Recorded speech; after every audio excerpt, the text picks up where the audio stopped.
Predstavte si, že operáciu srdca vám bude robiť medic. Absurdné? No v médiách máme experta na sekty s titulom bakalára. Jakub Jáhl má len bakalársky titul, pričom ho médiá označujú ako odborníka na sekty a sektológiu.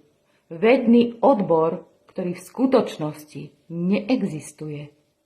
Ale prečo by sa obťažoval takýmito maličkosťami ako skutočná veda, keď môže byť pionierom vo vymyslenom odbore? Stačí vedieť prekrúcať fakty, vytrhávať veci z kontextu, robiť z komára somára a hlavne nehovoriť o zverstvách v Afrike. Naše médiá ho milujú. Koniec koncov, kto potrebuje skutočného psychológa alebo religionistu, keď máme niekoho, kto vie perfektne klamať? A že jeho metóda spočíva v tom, že každého označí za sektu?